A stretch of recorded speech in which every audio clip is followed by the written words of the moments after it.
అథ మంత్రపాఠః.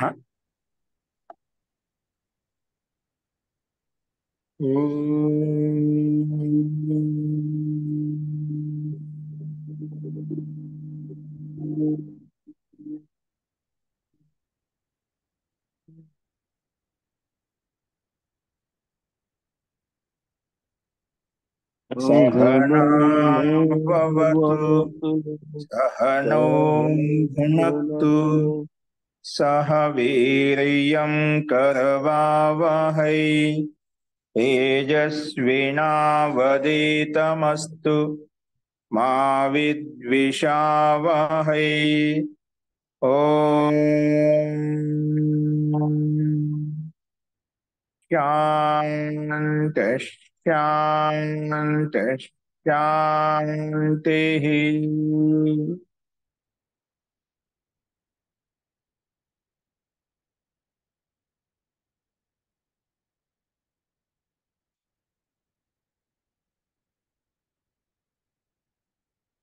సర్వేభ్యో నమః. అందరికీ నమస్కారం అండి.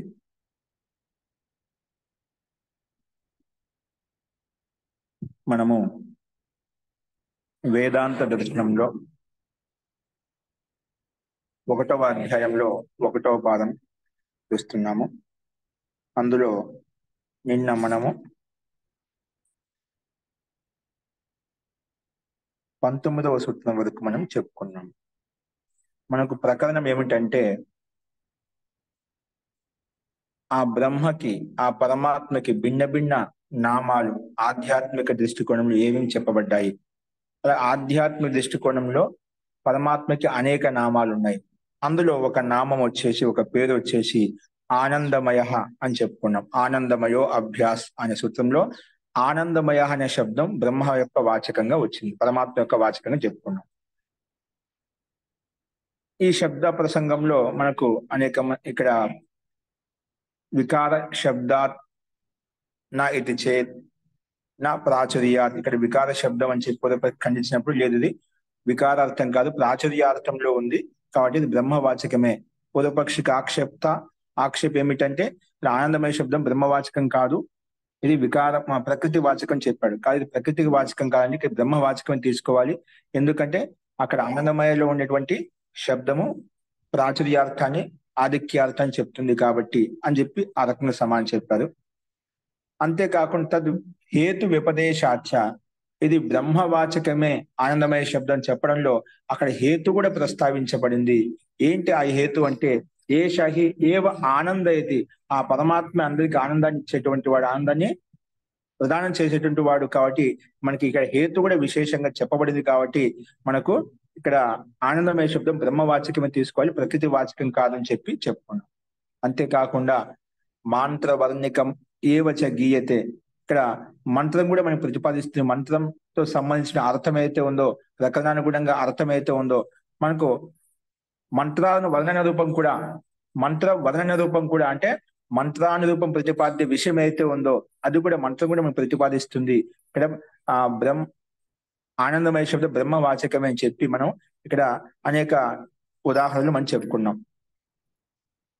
అలాగే బ్రహ్మ కంటే భిన్నమైన జీవాత్మ కూడా తీసుకోవచ్చు కానీ ఒక రకమైన ఆక్షేపం ఎవరైనా చేయవచ్చు అంట. అందుకే దానికి ముందుగానే ఊహించి ఇక్కడ ఇంకొక సూత్రం ఏం చెప్పబడిందంటే, నా ఇతరోనుపపత్తేహి నా ఇతరహ, ఇక్కడ ప్రకృతి వాచకం కాదు, ఎలాగో మనం నిషేధించుకున్నాము. ఇక్కడ ఆనందమయ శబ్దం జీవాత్మ యొక్క వాచకం తీసుకోవచ్చు కదా. ఆ ప్రశ్న ఎవరికి అనుమానం రాకుండానే ఇక్కడ ఏం చెప్పాడు, నా ఇతరహ అనుపపత్తి, ఇట సమాన చైతన్య సామర్థ్యంతో యుక్తమైనటువంటి జీవాత్మ చైతన్య స్వరూపమైంది, అలాగే పరమాత్మ చైతన్య స్వరూపమైంది కదా. ఆ రకంగా ఒకవేళ నువ్వు జీవాత్మ తీసుకుంటావు, ఆనందమయ శబ్దం పరమాత్మ ఎందుకు తీసుకోవాలి, జీవాత్మను తీసుకోవచ్చు కదా అని ప్రశ్నిస్తారేమో. అందుకే ఇక్కడ నా ఇతరహ అంటే బ్రహ్మాత్మనో భిన్న జీవ నా ఆనందమయ సంభవతి, బ్రహ్మాత్మ కంటే భిన్న జీవాత్మలో ఆనంద స్వరూపం సంభవించదు. కాబట్టి ఎందుకంటే అనుపపత్తే, ఆ జీవాత్మకు ఆ శక్తి ఆ సామర్థ్యం లేదు, సృష్టిని ఉత్పత్తి శక్తి సామర్థ్యము లేదు కాబట్టి జీవాత్మ కూడా కాదు. ఇక్కడ ఆనందమయ శబ్దం జీవాత్మ కాదు, ఆనందమయ శబ్దం బ్రహ్మాత్మ తీసుకోవాలి, బ్రహ్మ యొక్క వాచకం తీసుకోవాలని చెప్పుకున్నాం. అలాగే భేద వ్యపదేశాచ, మనకు భిన్నమైన వ్యవహారం కూడా కనిపిస్తుంది.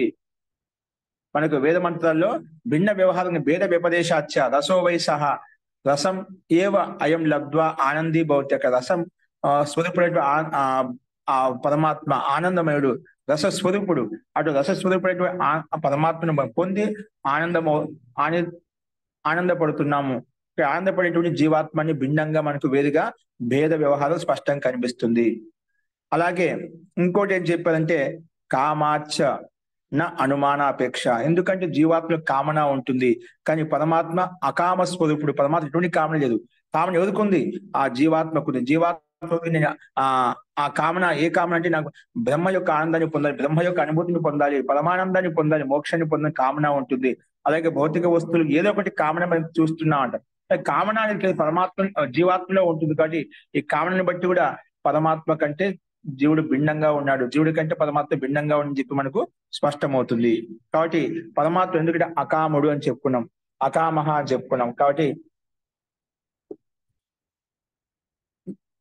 ఈ కామ శబ్దాన్ని బట్టి కూడా కామన అనేది పరమాత్మ పట్ల జీవాత్మకు ఉంటుంది. కాబట్టి జీవాత్మ ఇక్కడ ఆనందమయ స్వరూపుడు బ్రహ్మ పరమాత్మ తీసుకోవాలి.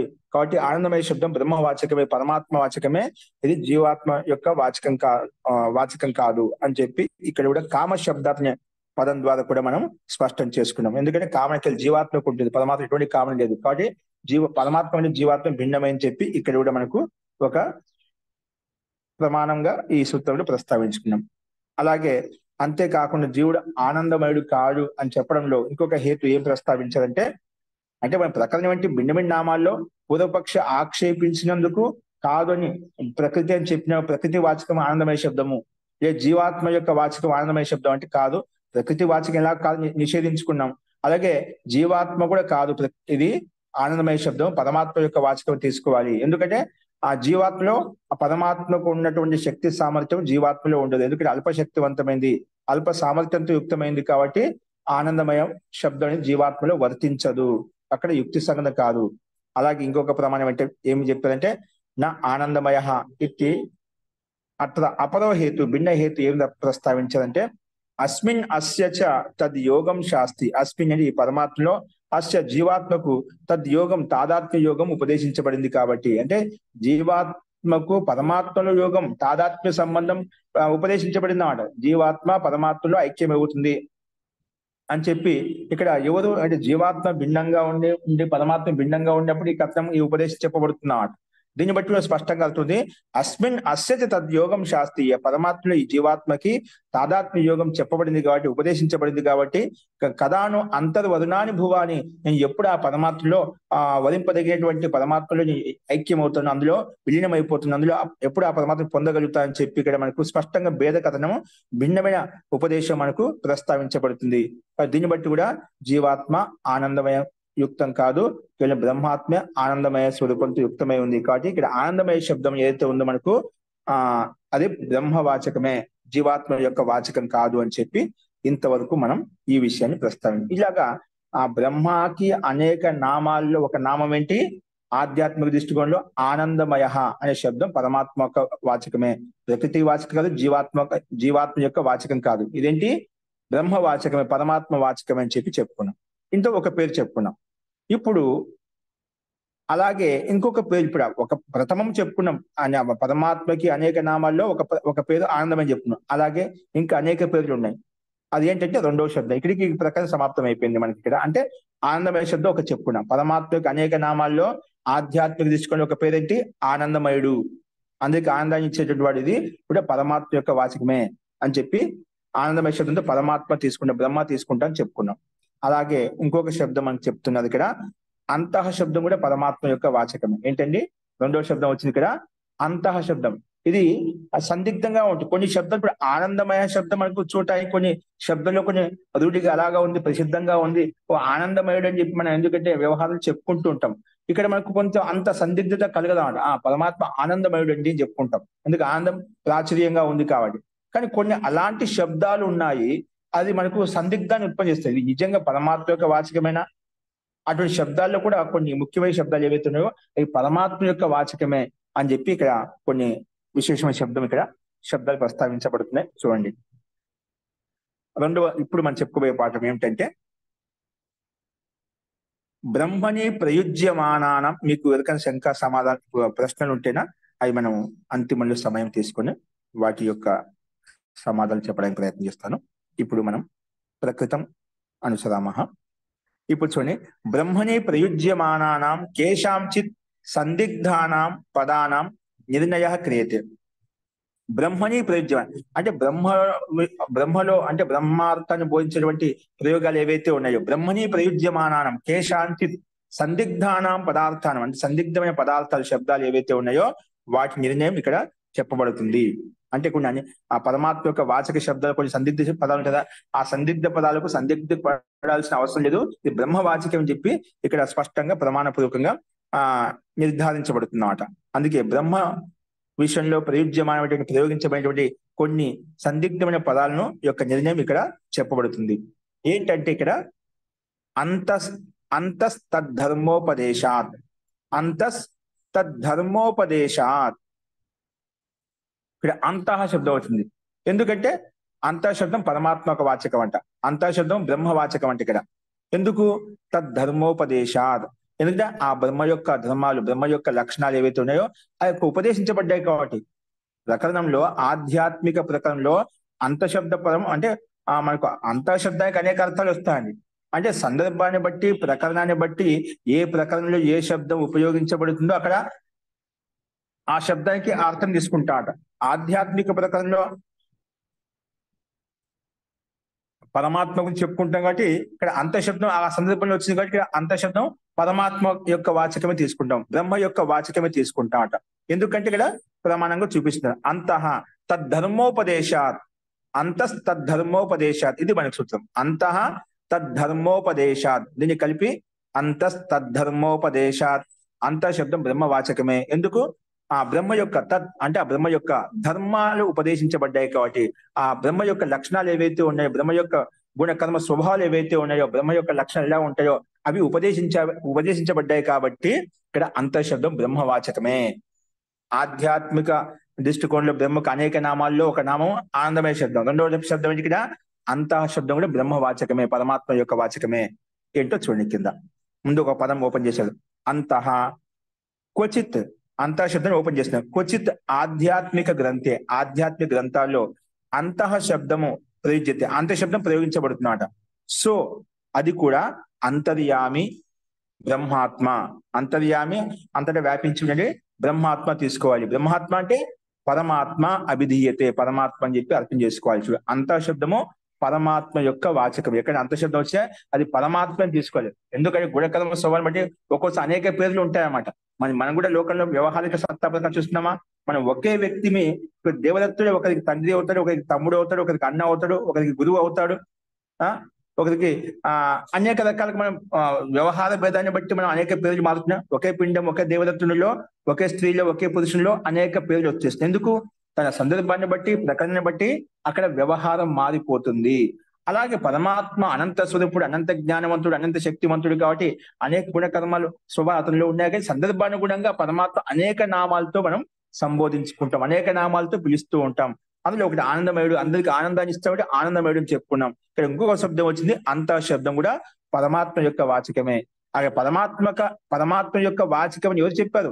మన ఆధ్యాత్మిక గ్రంథాలు ఏవైతే ఉన్నాయో అక్కడ మనం స్పష్టంగా చెప్పబడింది కాబట్టి. అందుకే క్వచిత్ ఆధ్యాత్మిక గ్రంథాల్లో అంతః శబ్ద ప్రయోజ్యత, అంతఃశబ్దం అయితే ప్రయోగించబడుతుందో సో అది కూడా అంతర్యామి బ్రహ్మాత్మ. అంతర్యామి అంతరాత్మలో ఉన్నటువంటి, అంతటా వ్యాపించినటువంటి బ్రహ్మాత్మ అంటే దాన్ని ఓపెన్ చేసి చెప్పారు పరమాత్మ అభిధీయతే, పరమాత్మ అని చెప్పి అర్థం చేసుకోవాలి, పరమాత్మ అని చెప్పి మనం గుర్తించాలి అని చెప్పి ఇక్కడ ఈ రకంగా అంతఃశబ్దంలో చెప్పబడింది.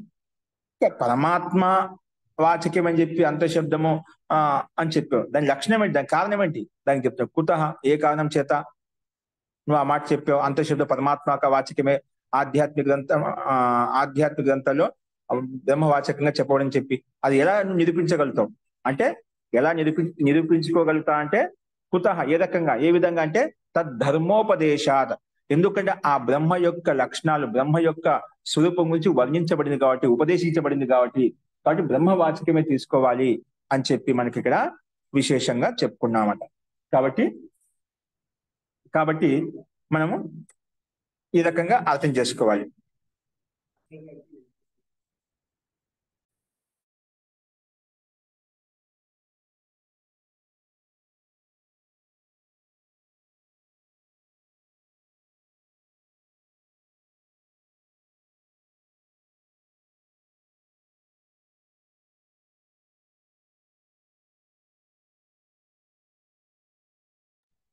క్షమ్యతాం.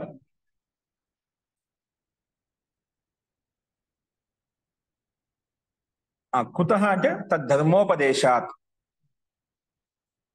ఏంటి ఆ ధర్మాలు? ఆ పరమాత్మ అంతఃశబ్ద పరమాత్మ యొక్క వాచకం అని చెప్పి అంటే తస్య బ్రహ్మణో ధర్మానం ఉపదేశాత్. ఎందుకు ఆ బ్రహ్మ యొక్క ధర్మాలను, బ్రహ్మ యొక్క కొన్ని ధర్మాలు ఉన్నాయి కదా, కొన్ని లక్షణాలు ఉన్నాయి కదా, ఆ పరమాత్మ గుణకర్మ స్వభావం ఉన్నాయి, అవి బ్రహ్మణో ధర్మానం ఉపదేశాత్.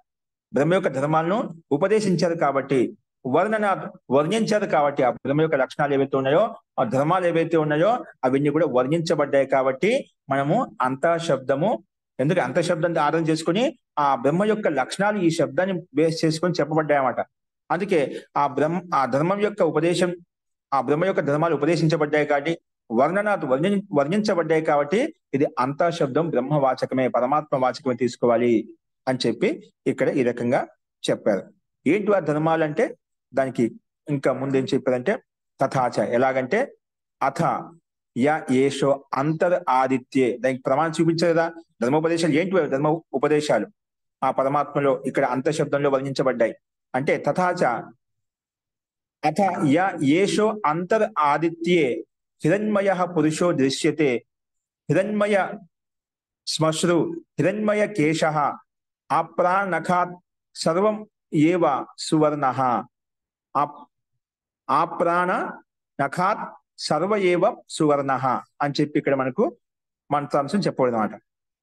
తస్య యథా కప్యాసం పుండరీకం ఏవ అక్షిణి ఇది అది దైవతం. ఇక్కడ అది దైవత రూపంలో మనకు ఒక వ్యాఖ్య చెప్పండి. ఇక్కడ చాందోగ్యోపనిషత్తులో ఆధ్యాత్మికం, ఆది దైవికం, ఆది భౌతికం మూడు ఉన్నాయి కదా. అందులో ఆది దైవికంగా ఒక ప్రకరణం చెప్పండి. ఈ ఆధ్యాత్మిక ప్రకరణాలు అనేక ఉండొచ్చు. ఇప్పుడు ప్రకృతి యొక్క ప్రకరణ అంటే జగత్తు యొక్క ప్రకరణ చెప్పుకోవచ్చు, జీవాత్మ యొక్క ప్రకరణ నడుస్తూ ఉండొచ్చు, బ్రహ్మ యొక్క ప్రకరణ నడుచుకోవచ్చు, చెప్పుకోవచ్చు అక్కడ అందుకే మనకు జగత్తు యొక్క ప్రకరణం కాకుండా ఇక్కడ ఆధ్యాత్మిక ప్రకరణ అంటే ఆత్మ పరమాత్మ చెప్పే ప్రకరణలో మాత్రమే ఇక్కడ గమనించాలన్నమాట. అందుకే ఇక్కడ ఒక మంత్రాంశం చాందోగ్యోపనిషత్తు యొక్క విషయం చెప్పబడింది అన్నమాట. అలాగే అథ ఆధ్యాత్మ దృష్టికోణంలో ఏం చేయాలంటే అథ యా ఏషో అంతర్ అక్షిణి పురుషో దృశ్యతే తస్య ఏతస్య తదేవ రూపం యద్ అముష్యం రూపం, తదేవ రూపం యద్ అముష్య రూపం. ఇది కూడా చాందోగ్యోపనిషత్తు యొక్క ఆది దైవికంగా ఆధ్యాత్మికంగా కూడా ఈ రెండు ప్రకరణాల్లో అంతఃశబ్దం ఆ ప్రకరణంలో పరమాత్మ యొక్క వాచకంగా చెప్పబడింది. అందుకే ఇక్కడ ఎక్కింది చెప్పాడు అత్ర ఉభయత్ర అంటే ఈ రెండు మంత్రాల్లో ఇక్కడ చెప్పినటువంటి ఉపనిషత్తు యొక్క వచనాలు ఏం చెప్పారంటే అత్ర ఉభయత్ర అది దైవతాం ఆధ్యాత్మ అది దైవత ఆధ్యాత్మయో, అది దైవత ఆధ్యాత్మయో ప్రకరణయో, ఈ రెండు ప్రకరణాల్లో ఆదిత్యే అంతః పురుష అక్షిణి అంతః పురుష నిర్దిష్ట. ఇక్కడ పై మంత్రంలో ఆదిత్య అంటే సూర్యునిలో ఉన్నటువంటి అంతః పురుషు, అంతః అంటే లోపల, ఆ సూర్యుని లోపల ఉన్నటువంటి పురుషుడు ఎవరు? అక్కడ పరమాత్మ. అంటే సూర్యుని లోపల అంతః అంట, అంతఃశబ్దం చెప్పు ఇక్కడ అంతః లోపల, లోపల పదానికి అర్థం తీసుకున్న లోపల ఎవరున్నారు? ఆ పరమాత్మ. ఇక్కడ అంతఃశబ్దం వచ్చిందన్నమాట. అక్షిణి అంతః పురుష, ఇక్కడ అక్షిణి అంటే కళ్ళలో కంటి లోపల ఉండే అంతః పురుషుడు అంటే ఆ పరమాత్మ. పురుష శబ్దం ఇక్కడ పరమాత్మ యొక్క వాచకం అనమాట. నిర్దిష్ట ఆదిత్యే అంతః పురుష అక్షిణి అంతః పురుష నిర్దిష్ట స న కశ్చిత్ జీవ. ఇక్కడ జీవాత్మ, పురుష శబ్దం చేసి జీవాత్మ తీసుకోకూడదు. కింటు బ్రహ్మాత్మ అస్తి, ఇది బ్రహ్మాత్మ తీసుకోవాలి. ఆ ఆదిత్య సూర్యునిలో ఉండేటువంటి పురుషుడు మనకి ఎవరు కనిపిస్తున్నారో అక్కడ ఆ పరమాత్మనే ఉన్నాడు, వ్యాపించి ఉన్నాడు. ఈ కంటి లోపల మనకు ప్రతిబింబం చూసిన ఆ ప్రతిబింబం కనిపిస్తుందో అది కూడా బ్రహ్మాత్మ తీసుకోవాలి. అందుకే అక్షిణి అంతః పురుష నిర్దిష్ట స నా కశ్చిత్ జీవ, జీవాత్మ కాదు, అది పరమాత్మ తీసుకోవాలి. అందుకే కింటు బ్రహ్మాత్మ అస్తి, బ్రహ్మాత్మ తీసుకోవాలి, జీవాత్మ తీసుకోకూడదు. యత ఎందుకంటే తత్ర ప్రకరణే, ఆ ప్రకరణంలో ఇప్పుడు మనకి రెండు ఆధ్యాత్మం ఆది దైవతం రెండు ప్రకారాలు చెప్పుకున్నాం కదా. ఆ చాందోగ్యోపనిషత్తు యొక్క ప్రకరణ చెప్పుకుంటప్పుడు అంటే అనేకంగా చెప్పుకుంటూ వచ్చామట. ఆ ప్రకరణలో ఈ ముఖ్య ప్రకరణ చెప్పుకుంటప్పుడు ఆ రెండు ప్రకరణములలో యతస్తత్వ ప్రకరణే బ్రహ్మణో హి ధర్మాః ప్రతిపాద్యంతే. ఎందుకంటే యతస్తత్వ ప్రకరణే ఆ ప్రకరణంలో ఆది దైవత ప్రకరణంలో ఆది ఆధ్యాత్మిక ప్రకరణం ఎక్కడ ఆ చాందోగ్యోపనిషత్తులు చెప్పుకున్నామో ఆ ప్రకరణంలో ఏంటంటే యతస్తత్వ ప్రకరణే బ్రహ్మణో హి ధర్మాః ప్రతిపాద్యంతే. ఆ బ్రహ్మ యొక్క ధర్మాలే ప్రతిపాదించబడ్డాయి. బ్రహ్మణో హి ధర్మాః ప్రతిపాద్యంతే, బ్రహ్మ యొక్క ధర్మాలే ప్రతిపాదించబడ్డాయి. ఎలాగంటే దాని కింద ఇంకా ఉదాహరణ రూపంలో చెప్పబడింది ఇక్కడ. యథ ఎలాగంటే స ఏష సర్వేభ్యః పాప్మభ్యః ఉదితః స ఏష ఏ స ఏష ఏచ ఏతస్మాత్ అర్వాంచో లోకాస్తేషాం చ చేష్టే మనుష్య కామానాం చ ఇది. ఇక్కడ ఈ మంత్రాంశంలో అత్ర తస్య అంతః పురుషస్య తస్య అంతప్పుడు ఆ కంటి సూర్యుల్లో కనిపించే ఆ పురుషుడు పరమాత్మ చెప్పుకున్నాం, ఆ కంటిలో కనిపించే పురుషుడు పరమాత్మ చెప్పుకున్నాం. అక్కడ అత్ర తస్య అంతః పురుష, అక్కడ లోపల ఉండే అంతః పురుషుడు బ్రహ్మాత్మ తీసుకోవాలని చెప్పుకోండి. జీవాత్మ తీసుకోకూడదు, బ్రహ్మాత్మ తీసుకోవాలి. ఎందుకు? అత్ర తస్య అంతః పురుషస్య సర్వ పాప పృథకత్వం. ఎందుకంటే ఆ పురుషుడు సర్వ పాపాలతో వేరుగా ఉన్నాడు. ఇప్పుడు మనం జీవాత్మ తీసుకునే అన్ని పాపాలతో వేరుగా ఉంటుందా? ఏ జీవాత్మైనా ఏదో ఒక పాపంతో ఏదో ఒకటి ఆ కర్మతో యుక్తమే ఉంటుంది. ఏదో కర్మ బంధనం ఉంటుందన్నమాట. ఏదో కర్మ చేసాడు, ఏదో ఒక పాపము పుణ్యం ఏదో ఒకటి ఉంటుంది, ఏదో కర్మ బంధనం ఉంటుంది ఖచ్చితంగా. కానీ ఇక్కడ ఏమంటున్నాం? సర్వ పాపభ్య అంటాం. అంటే అన్ని పాపాలతో వేరుగా ఉన్నాడు. అన్ని పాపాలు వేరుగా ఉండే జీవాత్మ అయితే ఉండలేదు. కాబట్టి ఉండేది పరమాత్మే. కాబట్టి పరమాత్మ వాచకం తీసుకోవాలి. ముక్తాత్మ విషయం ఇక్కడ పక్కన పెట్టేసింది. సందర్భాన్ని బట్టి మనకు ప్రకరణని బట్టి ఇక్కడ మనకు సర్వ పాపభ్య అంటే అన్ని పాపాలతో వేరుగా ఉన్నాడనమాట. అలాగే సర్వ పాప పృథకత్వం, అన్ని పాపాలతో వేరుగా ఉన్నాడు. అలాగే సర్వలోక స్వామిత్వం, సంపూర్ణ లోకానికి స్వామిగా ఉన్నాడు. అన్ని లోకాలకు, సమస్త ప్రాణులకు, సమస్త జీవులకు, సమస్త బ్రహ్మానికి స్వామిగా ఉన్నాడు, అధిపతిగా ఉండడమాట. అలాగే మనుష్య కామ స్వామిత్వం, సమస్త మనుషుల యొక్క కామనకు పూజించడానికి కూడా స్వామి అతనే. సమస్త మనుషుల యొక్క కర్మఫలాన్ని ఇచ్చి కూడా ఆ పరమాత్మే అన్నమాట. అంటే మనుషుల జీవులకు కూడా అందరికీ స్వామి, ఈ ఆ సంపూర్ణ లోకాలకు కూడా స్వామి అతనే. అలాగే అన్ని రకాలుగా పాపాలతో భిన్నంగా ఉండేది కూడా ఆ పరమాత్మే. కాబట్టి ఇక్కడ మనకి మూడు విశేషణాలు స్పష్టంగా ఉన్నాయి. అందుకే సర్వ పాప పృథకత్వం, సర్వలోకా స్వామిత్వం, మనుష్య కామ స్వామిత్వం. ఏది వర్ణ్యతే, ఏది వర్ణించబడుతుందో తది ఇత్తం వర్ణనం బ్రహ్మాత్మానం ఏవ ధర్మ వర్ణనం అస్తి. కాబట్టి ఈ రకంగా ఆ ప్రకరణంలో ఈ మూడు విశేషణముల ద్వారా మనకి ఏదైతే వర్ణించబడిందో తది ఇత్తం, ఈ రకంగా ఈ విధంగా వర్ణనం ఏదైతే ఉందో అది బ్రహ్మాత్మానం ఏవ ధర్మ వర్ణనం వస్తుంది. బ్రహ్మాత్మ యొక్క ధర్మం గురించి చెప్తుంది ఇక్కడ. ఎందుకంటే ఈ ధర్మాలు, ఈ విషయాలు ఎక్కడుంటాయి? ఇక్కడ పరమాత్మలో ఉంటుంది. స్వామిత్వము, సంపూర్ణ లోకాలను చేసే శక్తి సామర్థ్యము, అధిపతి రూపంలో ఉండే శక్తి సామర్థ్యం, స్వామి రూపంలో ఉండే శక్తి ఆ పరమాత్మకే ఉంటుంది, జీవాత్మకు ఉండదు. ఆ శక్తి సామర్థ్యము జీవాత్మకు లేదని చెప్పి మనకు స్పష్టమవుతుంది. ఎందుకంటే మనం లౌకిక సత్తాపూర్వకంగా, లౌకిక వ్యవహారపూర్వకంగా, శాస్త్ర ప్రమాణపూర్వకంగా మనకు ఆ శక్తిని పరమాత్మకే ఉందని చెప్పుకున్నామట. అందుకే ఇక్కడ అన్ని పాపాలతో భిన్నంగా ఉంటూ, సమస్త లోకాలకి స్వామిగా ఉంటూ, సమస్త మనుషుల యొక్క కామనలకు స్వామిగా ఉన్నటువంటి పరమాత్మ యొక్క వర్ణనం చెప్పబడింది. కాబట్టి ఈ వర్ణనం ద్వారా మనకు బ్రహ్మాత్మ యొక్క ధర్మ వర్ణనం అని చెప్పి అర్థం చేసుకోవాలి. అందుకే బ్రహ్మాత్మానం ఏవ ధర్మ వర్ణనం వస్తుంది, బ్రహ్మ యొక్క ధర్మ వర్ణమే చెప్పబడింది అని చెప్పి అర్థం చేసుకోవాలి. తస్మాత్, అందువలనే అత్ర అంతః శబ్దన, సూత్రం ఇచ్చినటువంటి అంతః శబ్దం ఏదైతే ఉందో అంతః శబ్దేన బ్రహ్మ అభిధీయతే, బ్రహ్మ అని చెప్పి అర్థం చేసుకోవాలి. ఇది జీవాత్మ కాదు, బ్రహ్మ అని చేసుకోవాలి. తస్మాత్ అత్ర అంతః శబ్దేన బ్రహ్మ అభిధీయతే తత్ కేవలం అలంకారికమేవ వర్ణం విజ్ఞేయం. తత్ కేవలం అలంకారికం ఏవ వర్ణం విజ్ఞేయం. ఇక్కడ అలంకారిక వర్ణం పరమాత్మ విషయంలో మనం చెప్పుకున్నాము. కానీ మొత్తానికి అయితే ఇక్కడ అంతఃశబ్దం బ్రహ్మవాచకం అని తీసుకోవాలి. అది సందర్భాన్ని బట్టి ఆ పరమాత్మ యొక్క ఔన్నత్యాన్ని, వైశిష్ట్యం చెప్పేటప్పుడు కొంచెం ఆలంకారిక వర్ణం మనం చేస్తామండి. అందుకే తత్ కేవలం ఆలంకారికం ఏ వర్ణం విజ్ఞేయం, విశేషంగా తెలుసుకోవాలి, అర్థం చేసుకోవాలి. ఇక్కడ అంటే పరమాత్మ కొన్ని అతిశయోక్తి మనం ఒకసారి చెప్తే ఆ రకం ప్రస్తావిస్తాం, అంటే ఉత్కృష్టతను చెప్పడం కొరకు అలా ప్రయోగిస్తాం. మొత్తానికి అందుకే ఇక్కడ ప్రకరణని బట్టి, ఇక్కడ ఇచ్చే మంత్రాంశాన్ని బట్టి, ప్రకరణని బట్టి ఆధ్యాత్మ దైవికంగా ఆధ్యాత్మికంగా ప్రకారం చూసినట్లయితే చాందోగ్యోపనిషత్తులో అక్కడ బ్రహ్మ యొక్క వర్ణన చెప్పబడింది, బ్రహ్మ గురించే ప్రతిపాదించబడింది.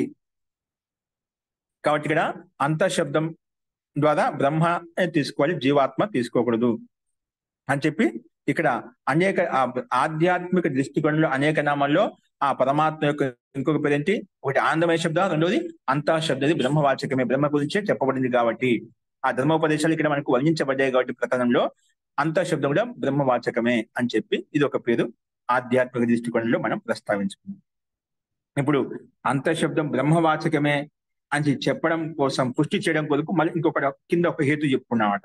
అక్కడ మనకు ఆనందమయ శబ్దానికి ఎన్ని కారణాలు చెప్పుకున్నాం, అనేక కారణాలు చెప్పుకున్నాం. ఇక్కడ ఇంకొక కారణం వచ్చింది, ఏది అంతఃశబ్దం బ్రహ్మవాచకం అని చెప్పడం కొరకు ఇది ఒక హేతు ప్రస్తావిస్తున్నారు. హేతుని కారణం, ఇంకొక ప్రమాణం ప్రస్తావిస్తున్నారు. ఏంటంటే మహర్షి ఈ రకంగా ప్రస్తావించారు, భేద వ్యపదేశాచ అన్యః. ఇప్పుడు అదే సూత్రం వచ్చి కొంచెం భిన్నంగా, భేద వ్యపదేశాచ అన్యః, భేద వ్యవహారం చేత కూడా ఇక్కడ అన్యః అంటే జీవాత్మ కాదు పరమాత్మని తీసుకోవాలి. భేద వ్యవహారం ఉంది కాబట్టి జీవాత్ భిన్న, జీవం కంటే భిన్నం పరమాత్మ తీసుకోవాలి. అంతఃశబ్దం పరమాత్మ యొక్క వాచకమే, ఇది జీవాత్మ యొక్క వాచకం కాదు. అన్యః అంటే భిన్నమైందే అని చెప్పి అర్థం చేసుకోవాలి. చూడండి, చ అంటే ఇంకా ఏంటి, భేద వ్యపదేశాత్, భేద వ్యపదేశం చేత కూడా అంటే భిన్నమైన వ్యవహారం చేత కూడా, అన్యః అంటే జీవాత్మ కంటే భిన్నమైనది పరమాత్మ అని చెప్పి అర్థం చేసుకోవాలి. అది ఓపెన్ చేసి చెప్పారు. భేద వ్యవహారాత్ ఖలు అంటే భేద వ్యవహారాత్ ఖలు నిశ్చయంగా అంటే జీవాద్ భిన్న ఏవా, జీవుడి కంటే అంటే జీవాత్మ భిన్న ఏవా అంతః అంటే అంతఃశబ్దము అంటే పరమాత్మ వాచకము. అంతః శబ్దేన గ్రాహ్యో, అంతః శబ్దేన గ్రాహ్యో బ్రహ్మాత్మ నాతో జీవ. అంతఃశబ్ద రూపంలో మనం ఏది గ్రహిస్తున్నామో అది బ్రహ్మాత్మ, అది బ్రహ్మ యొక్క వాచకమే, నాతో జీవ, జీవాత్మ యొక్క వాచకం కాదు అని చెప్పి ఈ భేద వ్యవహారం మనకు స్పష్టంగా కనిపిస్తుంది. దాన్ని బట్టి కూడా మనకు జీవాత్మ కాకుండా పరమాత్మ తీసుకోవాలి. అందుకే జీవాత్ భిన్న ఏవ అంతఃశబ్దం, జీవాత్మ కంటే భిన్నమైంది అంతఃశబ్దము. కాబట్టి ఈ అంతఃశబ్దం ద్వారా ఏం గ్రహించాలంటే అంతఃశబ్దైన గ్రాహ్యో బ్రహ్మాత్మ నాతో జీవ, ఇక్కడ అంతఃశబ్దం చేత బ్రహ్మాత్మ గ్రహించాలి, జీవాత్మని అర్థము తీసుకోకూడదు, అలా గ్రహించకూడదు అని చెప్పి ఈ భేద వ్యవహారాన్ని ఇలా ప్రస్తావించారు. ఏంటి ఆ భేద వ్యవహారం అని ప్రమాణం చూపించారు కదా. ఈ ఒక కథనం చెప్పేసి నిర్వచనం చెప్పాం, దానికి ఎక్కడ ప్రమాణం ఎక్కడ అలా చెప్పబడిందా, అది ఇంక ప్రమాణం చూపిస్తున్నారు. తత్ర అంటే అన్యత్ర వేద గ్రంథాలు, తత్ర అన్యత్ర ఆధ్యాత్మిక గ్రంథాలు అంతః శబ్దేన అభిధేయో, అంతఃశబ్దేన అభిధేయో భిన్న ఏవ బ్రహ్మాత్మ ప్రదర్శ్యతే.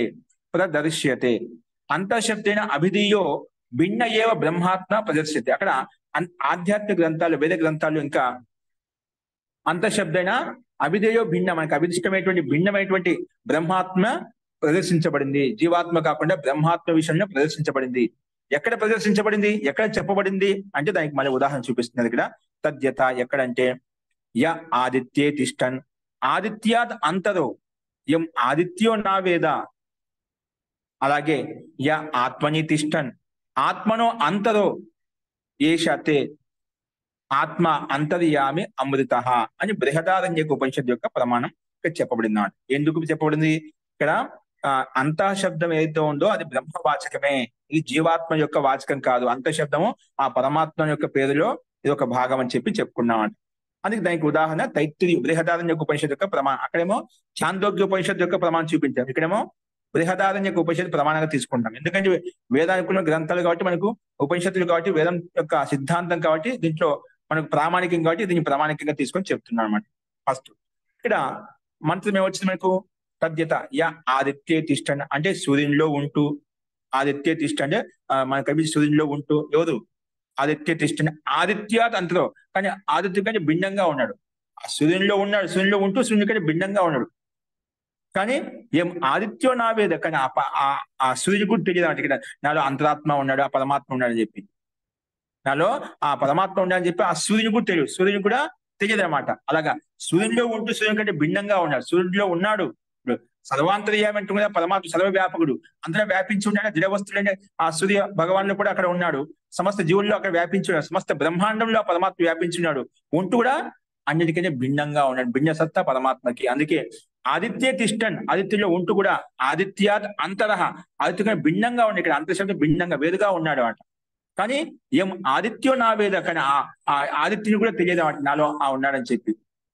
అలాగే అనేక ప్రకరణలు చెప్పబడ్డాయి. ఒకటి ఒక ఆదిత్యుని యొక్క పురుషం ఒక తీసుకున్నాం. అలాగే అక్షిని తిష్టన్, అక్షిని అక్షి కంటే భిన్నంగా ఉంటూ కానీ ఆ అక్షిని కూడా తెలియదు అన్నమాట. అలా ప్రకరణం అనేకంగా విధంగా బృహదారణ్య ఉపనిషత్తు మనం చెప్పుకున్నామట. అలాగే అదే ప్రకారం చెప్పుకుంటూ ఇంకొక మనకు ముఖ్య ప్రకరణం ఆత్మను సిద్ధింప చేసుకోవాలి కాబట్టి, పరమాత్మ యొక్క స్థితిని చెప్పాలి కాబట్టి ఇక్కడ డైరెక్ట్ గా ఇచ్చేసి ఇక్కడ అంటే అవన్నీ చెప్పకుండా ఒక ఉదాహరణ రూపంలో ముఖ్యంగా డైరెక్ట్ గా అంతిమ స్థితి చూపించాడు. ఆత్మని తిష్టన్, మన ఆత్మలో కూడా ఉంటూ, పరమాత్మ ఉన్నాడు మనలో కూడా ఉన్నాడు కదా.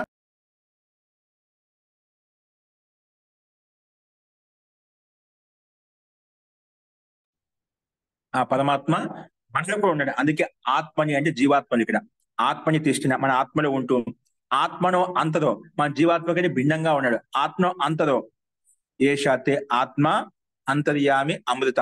మనం కూడా ఆ అంతర్యామి రూపంలో ఉంటే ఆత్మను చూస్తున్నామా, మన పరమాత్మలో చెప్తున్నాం. పరమాత్మ అంతటా కనకరంలో వ్యాపించున్నాడు, కానీ ప్రత్యేక జీవిలో ఉన్నాడు, సమస్త బ్రహ్మాండంలో వ్యాపించున్నాడు, మనలో ఉన్నప్పుడు ఉన్నాడు. మనలో ఉంటూ మనం చూడగలుగుతున్నాం పరమాత్మను. మనకంటే భిన్నంగా మనలో ఉన్నాడు, కానీ మనకంటే భిన్నంగా కూడా ఉన్నాడు. జీవాత్మ యొక్క సత్తా, పరమాత్మ సత్తా భిన్నంగా చెప్పాం. మనలో ఉంటూ కూడా మనకంటే భిన్నంగా ఉన్నాడు, కానీ మనకు తెలుస్తుందా పరమాత్మ మనలో ఉన్నాడని చెప్పి ఆ ఫీలింగ్ కలగడం మీద, ఆ అనుభూతి కలగడం లేదంట. చెప్పడం కథన మాత్రం ఉంది, కానీ శాబ్దికంగా చూస్తున్నా కానీ మనం కూడా ఆ పరమాత్మను నికట అత్యంత దగ్గరగా ఉండి కూడా మనం ఆ పరమాత్మను చూడలేకపోతున్నాము. పరమాత్మ ఎక్కడ లేడు, నీలో ఉన్నాడు, హృదయాకాశంలో ఉన్నాడు, హృదయ గుహాయాంలో ఉన్నాడని చెప్పి మనం చెప్పుకున్నాం. కాబట్టి మనం ఆత్మను చూడడం లేదు. ఏ విధంగా ఆదిత్యంలో ఉంటూ ఏ విధంగా ఆదిత్య చూడలేకపోతున్నాడో, అలాగే మన ఆత్మలో ఉన్న జీవాత్మ కూడా ఆ పరమాత్మ కూడా మనం మనం చూడలేకపోతున్నాం. కానీ మనకంటే భిన్నంగా ఉన్నాడు, మనలో ఉంటూ కూడా మనలో భిన్నంగా ఉన్నాడు. ఉన్నటువంటి ఆ పరమాత్మత్వాన్ని మనం చూడలేకపోతున్నాము. అందుకే ఇక ఆత్మని తిష్టన్, ఆత్మను ఆత్మకి భిన్నంగా ఉంటూ ఏషతే ఆత్మ అంతర్యామి అమృత, అంతర్యామి రూపంలో అమృతత్వాన్ని పొందినటువంటి ఆత్మ అంటే పరమాత్మ ఇక్కడ వ్యాపించి ఉన్నాడు, అంటే హృదయాకాశంలో వ్యాపించి ఉన్నాడు అని చెప్పి ఇక్కడ మనకు స్పష్టంగా అంటే భేద వ్యవహారం కనిపిస్తుంది. జీవాత్మ వేదు పరమాత్మ వేదు అని చెప్పి మనకు భిన్నత్వం ఇక్కడ స్పష్టంగా కనిపిస్తుంది అన్నమాట. ఇక్కడ అంతఃశబ్దం కూడా వచ్చిందన్నమాట. ఇక్కడ ఈ సూత్రం మంత్రం యొక్క అభిప్రాయాన్ని ముఖ్యంగా చెప్తున్నా. ఇక్కడ అత్ర ఉభయత్ర భేదేన వర్ణనం వస్తుంది. రెండు మంత్రాలు మనకు ఆదిత్య తిష్టన్, ఆత్మని తిష్టన్ అని చెప్పి రెండు ఇక్కడ సందర్భాలు చెప్పారు కదా. ఇక్కడ భేదేన అంటే ఆత్మ జీవాత్మలో ఉంటూ జీవుని కంటే భిన్నంగా ఉన్నాడు. అంటే ఇక్కడ జీవాత్మలో ఉంటూ జీవుని కంటే భిన్నంగా రెండు రకాల కథనం ఇక్కడ చెప్తున్నానే. అంటే జీవాత్మ వేదు పరమాత్మ వేదు అని చెప్పి మనకు స్పష్టంగా భేద కథనం, భేద వ్యవహారం, భిన్న వ్యవహారం మనకు కనిపిస్తుంది అన్నమాట. అందుకే అత్ర ఉభయత్ర పైన కింద ఆ రెండు అంశాల్లో భేదైన వర్ణనం వస్తుంది. ఇక్కడ భిన్న రూపమైన అంటే భిన్న వర్ణనం చెప్పబడింది, అంటే వేరుగా కథనం చెప్పబడింది. ఏం చెప్పండి? ఆదిత్యాది జడ వస్తున చేతన జీవాదపి. ఆదిత్య జడ వస్తుంటే ఇప్పుడు ఆదిత్య జడ వస్తున్న మాట పరమాత్మ నిర్మించినటువంటి జడ దేవతలు అన్నమాట. కాబట్టి ఆదిత్యాది జడ వస్తున చేతన జీవాదపి, చేతన జీవాత్మ కంటే కూడా జడ దేవత అయినటువంటి సూర్యుల్లో కూడా ఇవేంటి ఆత్మ అక్కడ వ్యాపించి ఉంటుంటే ఇక్కడ చూడు మనకి మూడు కథనాలు వస్తున్నాయి. జడ దేవత, సూర్యుడు, చంద్రుడు జడ దేవతలు అన్నమాట. చైతన్యం లేదన్నమాట. అది జీవాత్మ చైతన్యం ఉంది. అంటే జీవాత్మ కంటే జడ వస్తువు కంటే భిన్నమైనటువంటి వాడు ఆ పరమాత్మ. అందుకే ఆదిత్య జడ వస్తున, ఇక్కడ ఆదిత్య జడ వస్తున పదం ఇక్కడ ప్రయోగించబడింది అన్నమాట. ఇవన్నీ జడ దేవతలు అన్నమాట. చైతన్యం లేదు జీవాత్మకు పరమాత్మకు ఉండేట అన్నమాట. అందుకే ఆదిత్య జడ వస్తున, అలాగే చేతన జీవాదపి, చేతనాత్మ జీవాత్మ కంటే కూడా ఇక్కడ భిన్నంగా ఉంటున్నాడు ఆ పరమాత్మ. అందుకే భిన్న జీవాత్మ భిన్న అని చెప్పుకున్నాం. తాభ్యాం అంతరో అంటే ఆదిత్యంలో ఆ జీవాత్మలో అంతర లోపల, అంతర శబ్దం లోపల అని అర్థము. ఆ బ్రహ్మ లోపల ఉన్న బ్రహ్మ ఉన్నాడు కదా, అందుకే అంతర శబ్దము ఆ ప్రకరణాన్ని బట్టి ఒక బ్రహ్మవాచకం స్పష్టంగా అర్థమవుతుంది.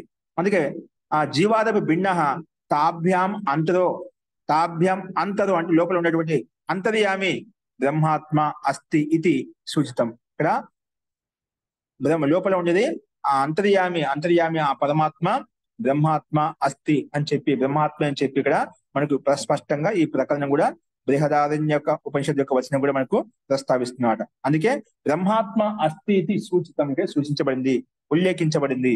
అది ఇక్కడ మనం తీసుకోవాలి. ప్రస్తుత ప్రకరణే సా ఏవ అంతర్యామి బ్రహ్మాత్మ. అందుకే ఈ ప్రకరణంలో ఆ సాయేవ అంటే ఆ పరమాత్మ అంతర్యామి బ్రహ్మాత్మ అంతఃశబ్దైన అభిధేయత అంతఃశబ్దం ద్వారా మనం ప్రస్తావించుకున్నాం. ఇక్కడ అంతఃశబ్దము ఆ ప్రకరణని బట్టి ఆ బ్రహ్మవాచకమే అని చెప్పి మనకు స్పష్టంగా అర్థమవుతుంది. ఓకే, జడదేవతలో ఉండే సూర్యునిలో ఉండేటువంటి పరమాత్మ ఉంటూ కూడా భిన్నంగా ఉన్నాడు. ఆత్మలు జీవాత్మ చేతన జీవాత్మ కూడా ఉంటూ కూడా భిన్నంగా ఉన్నాడు. ఇక్కడ భిన్నత్వం మనకు వేద వ్యవహారం కనిపిస్తుంది. కాబట్టి ఇక్కడ ఆ భిన్నంగా ఉంటే అంతటా వ్యాపించి ఉండేటువంటి ఆత్మ అంతర్యామి ఆత్మ బ్రహ్మాత్మ పరమాత్మ అని చెప్పి అర్థం చేసుకోవాలని చెప్పి ఇక్కడ విశేషంగా సూచించబడింది. అందుకే తాభ్యామంతరు అంతర్యామి బ్రహ్మాత్మ స్థితి సూచిత రకంగా మనకు సూచించబడుతుంది ఈ ప్రకరణం ద్వారా. అందుకే ఈ ప్రకరణంలో ప్రస్తుత ప్రకరణ సాయేవ అంతర్యామి అని చెప్పి ఆ పరమాత్మ అంతర్యామి రూపంలో అంతటా భిన్నంలో బ్రహ్మాండంలో అంతటా వ్యాపించి ఉన్నాడు. కాబట్టి అంతఃశబ్దన అభిధేతి అంతఃశబ్దం ద్వారా మనకు స్పష్టంగా అర్థమవుతుంది ప్రకరణాన్ని బట్టి సందర్భాన్ని బట్టి. ఈ రకంగా భేద వ్యపదేశం చేత కూడా ఆ అంతఃశబ్దము బ్రహ్మవాచకమే జీవవాచకం కాదు అని చెప్పి మనకు స్పష్టంగా ఈ మంత్రాంశ ద్వారా కూడా చెప్పుకున్నాం. ఓకే, ఈ రకంగా రెండవ శబ్దము ఆ పరమాత్మ యొక్క ఆధ్యాత్మిక దృష్టికోణంలో అనేక నామాల్లో రెండవ నామం అంతఃశబ్దం బ్రహ్మవాచకం చెప్పుకున్నాం. ఇలా చెప్పుకున్న తర్వాత నెక్స్ట్ ఇంకొక శబ్దం మూడవ శబ్దం ఏంటంటే ఆకాశ. ఆకాశం కూడా బ్రహ్మవాచకం అండి. ఇప్పుడు ఆకాశం అంటే మనం చూస్తున్నాం కనిపించే ఆకాశం భూతాకాశం అని చెప్పి మనకు భూతాకాశం మఠాకాశం చెప్తూ ఉంటుంటాం కదా. ఇక్కడ మనకు కనిపించే ఒకటి దీంట్లో రెండు రకాలు చెప్పుకోవాలి మనం. ఇప్పుడు ఒకటి పంచభూతాలతో తయారైనటువంటి ఆకాశం తీసుకోవాలి. అలాగే ఆకాశం అంటే ఒకటి రిక్తం కనిపించే ఇప్పుడు ఖాళీగా కనిపించే స్పేస్ అయితే కనిపిస్తుందో అది ఒక ఆకాశం. అది రెండు రకాలు మనం విభాగం చేసుకోవాలి. భూతాలు పంచభూత పృథివీ జల అగ్ని వాయు ఆకాశం ఏవైతే ఏర్పడ్డాయో అవి భూతాకాశం అంటాడ. కానీ ఇక్కడ మనకి ఖాళీగా ఉన్న ఆకాశంలో ఖాళీగా ఉన్న స్పేస్ ఏదైతే మనకు ఉందో అది మనకు ఆకాశం ఇక్కడ మనం తీసుకోవాలన్నమాట. అంటే అంతటా ఆ పరమాత్మ వ్యాపించి ఉన్నాడు కాబట్టి మొత్తానికి ఇక్కడ అదేంటో మనం చూద్దాం. ఆకాశ తల్లింగాత్ ఆకాశం కూడా బ్రహ్మవాచకమే.